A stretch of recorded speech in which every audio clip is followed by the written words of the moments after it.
Bismillahirrahmanirrahim. Assalamualaikum warahmatullahi wabarakatuh. Perkenalkan, nama saya Diki Asep Salmat dengan NIM 1041643. Di sini saya akan mempresentasikan beberapa review tentang tugas akhir saya yang berjudul Rice Agriculture Center, di mana bangunan museum sebagai landmark, balai penelitian sebagai meningkatkan varietas dan nilai produksi padi, dan agrowisata sebagai sarana edukasi dan rekreasi, dengan dosen pembimbing Triwidianti Natalia STMT. Pusat agrikultur padi ini dilatar belakangi dengan dari skala makro terlebih dahulu.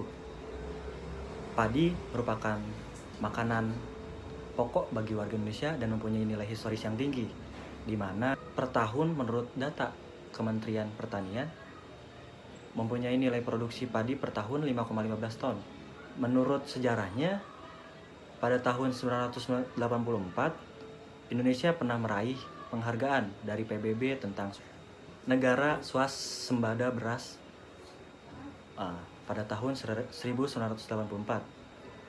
dan menjadi Indonesia menduduki peringkat ke-6 negara pengimpor padi beras terbesar di dunia ke skala kota atau kabupaten.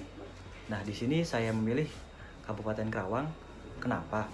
Karena Kabupaten Karawang merupakan salah satu lumbung padi nasional, terutama menduduki peringkat ke-3 se-Indonesia.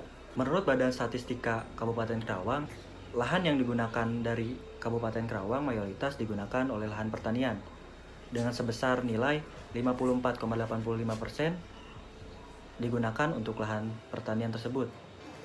Untuk itu, Karawang menjadi kiblat dari para peneliti padi secara garis nasional. Permasalahan perancangan dalam skala makro maupun mikro. Yang pertama, mulai tergerusnya lahan pertanian di daerah Karawang, beralih fungsi lahan menjadi lahan perindustrian maupun perumahan. Yang kedua, tidak adanya sarana edukasi bagi masyarakat Karawang mengenai padi tersebut. Yang ketiga, tidak adanya pusat penelitian dan pengembangan tentang perihal padi di daerah Karawang.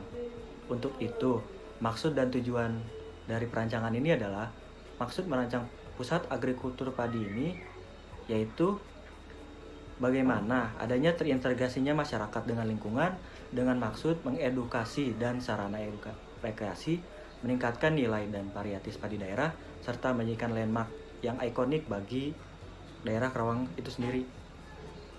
Dan tujuannya yang pertama, membuat pusat agrikultur padi dengan balai penelitian sebagai penunjang agar dapat meningkatkan varietas dan nilai produksi padi, dan merancang museum sebagai landmark daerah sendiri.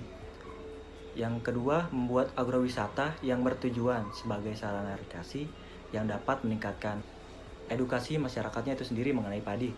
Yang ketiga, menciptakan ruang dan edukasi yang dapat mengubah paradigma masyarakat akan pentingnya padi sebagai sumber makanan pokok bagi warga daerah maupun Indonesia. Pengertian umum dari kesimpulan mengenai teori tentang pusat agrikultur padi dapat disimpulkan bahwa pusat agrikultur padi adalah tempat pengembangan, penelitian, edukasi tentang padi atau beras.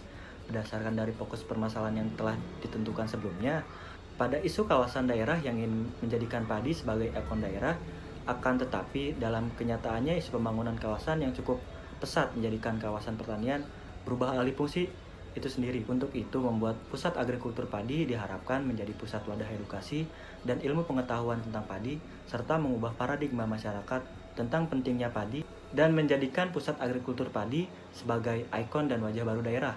Di dalam pusat agrikultur padi itu terdapat dua bangunan inti. Yang pertama museum, yang kedua balai penelitian.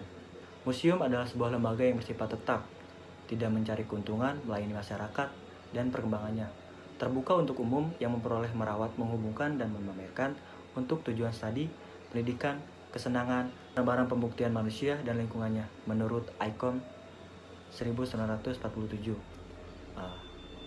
Dari penelitian.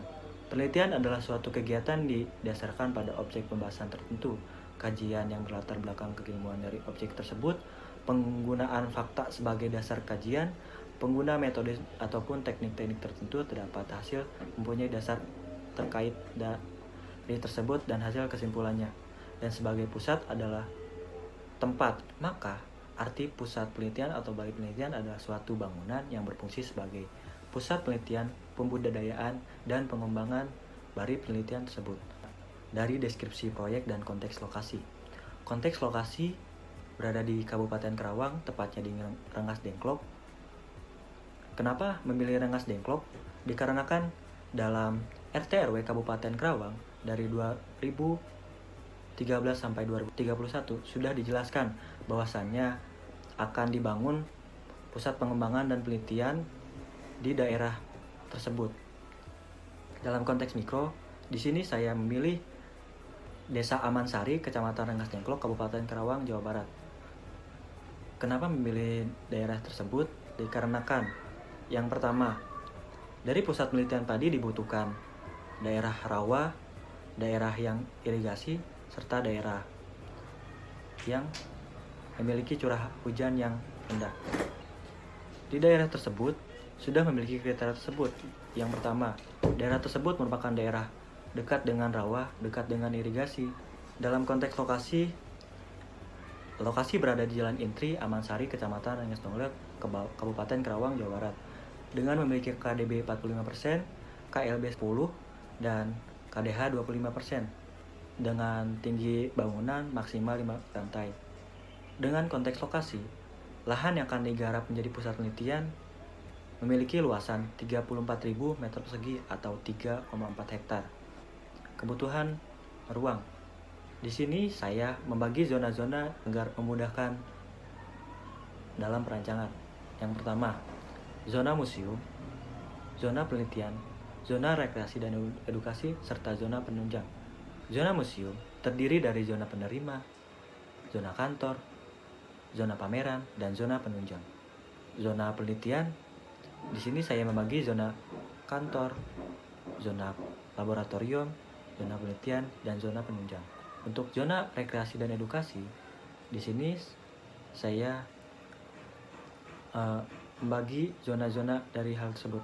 Lahan workshop untuk padi itu sendiri, ruang workshop untuk padi dan museumnya. Zona pendukung terdiri dari masjid, pusat cenderamata, food court, dan MEP induk dari kawasan tersebut. Berdasarkan dari hasil analisis dan perhitungan berdasarkan sumber Nufert dan studi banding, total besaran ruang pada pusat agrikultur padi ini sebesar 12.450 meter persegi. Dalam perancangan ini, saya menerapkan tema Between Interact with Education. Kenapa? Dikarenakan pusat agrikultur ini sebagai edukasi dan adanya interaksi di antara hal tersebut.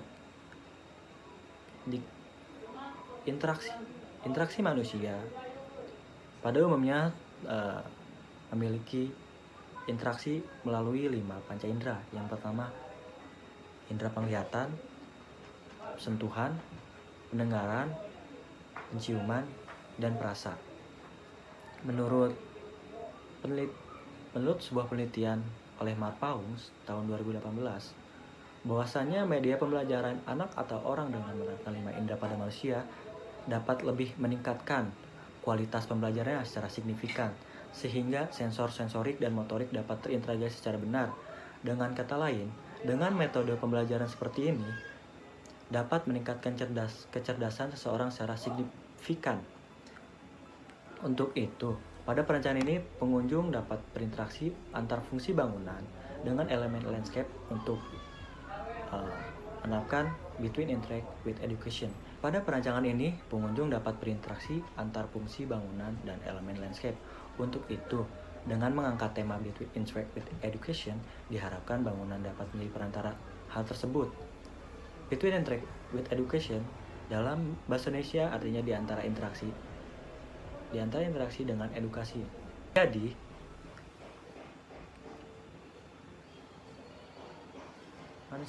Jadi maksud dari tema tersebut adalah merancang bangunan dan elemen landscape yang bisa menjadi perantara interaksi elemen bangunan dan landscape menjadi sarana edukasi dan rekreasi. Melalui interaksi, manusia secara 5 indera tersebut. Konsep dan skematik dalam segi bangunan dan landscape. Yang pertama, saya di sini membagi menjadi 2 bagian, yaitu antara zona inti dan zona parkir. Zona parkir dibuat memanjang ke belakang agar dapat mendukung kawasan tersebut, di mana kawasan ini terdapat zona pabrik yang diletakkan di depan untuk melayani masyarakat. Zona pendukung diletakkan di tengah agar adanya terintegrasi antara zona publik untuk masyarakat dan zona penelitian yang bersifat privasi. Sedangkan zona museum diletakkan di tengah atau pusat. Implementasi dari Museum Louvre yang berada di Paris, di mana Museum Louvre itu terdapat sebuah bangunan segitiga yang ikonik di antara bangunan-bangunan yang bergaya gotik. Nah, saya menerapkan konsep tersebut ke dalam bangunan ini atau elemen landscape ini. Konsep skematik bentuk dalam pusat agrikultur ini, yang pertama museum. Museum terinspirasi dari butiran-butiran padi atau beras, yang kemudian adanya subtraktif dan adiktif dan rotasi di antara tersebut sehingga terlihat memusat. Yang kedua, bangunan penunjang yang berada di sekitarnya merupakan implementasi dari lumbung padi Jawa Barat, yang kemudian adanya repetisi ulang di antara hal tersebut dan adanya transformasi bentuk sehingga terlihat lebih estetik dan punya nilai arsitektur yang tinggi. Kemudian konsep sirkulasi. Sirkulasi pada saat merupakan sirkulasi yang linier memanjang, dapat dilihat dari warna yang coklat. Kemudian ada sirkulasi pengunjung. Kemudian ada sirkulasi kendaraan di mana terdapat berwarna yang abu-abu. Dalam segi sequence, pertama pengunjung dapat berhenti di area plaza, kemudian dapat memasuki area yang ada di sekitarnya. Kemudian ini adalah contoh dari hasil skematik tapak yang saya rancang, di mana keterangannya yang nomor 1 itu area parkir pengunjung, kedua area parkir pengelola, ketiga adalah pedestrian, kemudian nomor 4 ada plaza, nomor 5 museum, nomor 6 zona bangunan publik, di mana terdapat masjid, pusat cenderamata, perpustakaan, dan lain-lain. Kemudian zona bangunan penelitian, zona pendukung, DKU sebagai sirkulasi di antara hal tersebut, skywalk sebagai estetika dan nilai plus di antara rekreasi dan edukasi. Kemudian ada zona sawah rekreasi dan zona sawah penelitian. Begitu dari hasil pemaparan sidang preview 1 ini. Terima kasih. Wassalamualaikum warahmatullahi wabarakatuh.